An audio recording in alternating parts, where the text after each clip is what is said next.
Tinubu presidency reject. AFDB president Adesina's Nigerians better off in 1960s claim says it sounded like Peter Obi. My dear listeners, good day from wherever you're listening from. Here is another interesting news I bring to your listening ears today. Now moving on to the full details, kindly please ensure you like, subscribe to this channel and share. The Bola Ahmed Tinubu presidency has dismissed recent claims by African Development Bank AFDB President Dr. Akiwumi Adesina that Nigerians are economically worse off today than they were in 1960 when the country gained independence. In a widely circulated statement, Adesina asserted that Nigerians' GDP per capita had dropped from $1,847 in 1960 to $824 in 2024, painting a grim picture of rising poverty and low human development in Africa's most populous country. But in a rebuttal issued Sunday night by Bayo Onanuga, spokesperson for President Bola Ahmed Tinubu, the presidency said that Adesina spoke like a politician in the mode of Peter Obi and did not do due diligence before making his unverifiable statement. It accused the outgoing AFDB president of failing to conduct thorough research and relying on faulty statistics.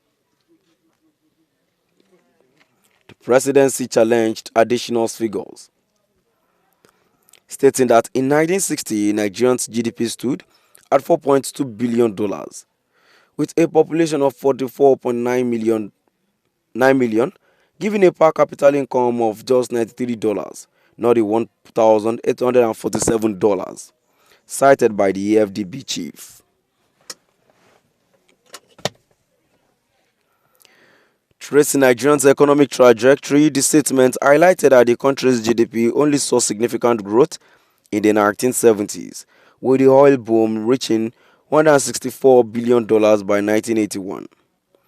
It peaked at $3,200 per capita in 2014 after a rebasing exercise.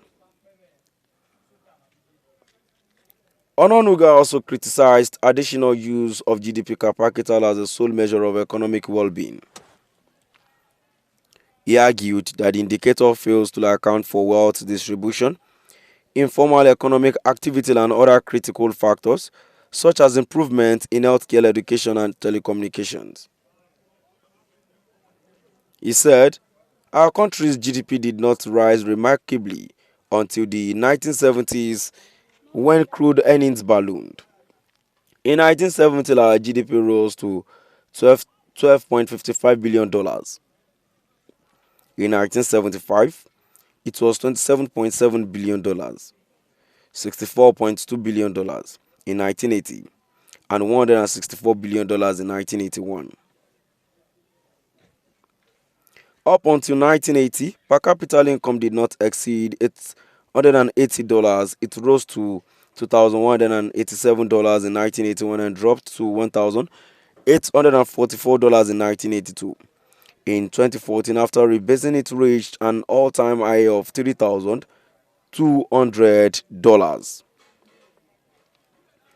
This fact raised questions about the source of Dr. Adesina's figures.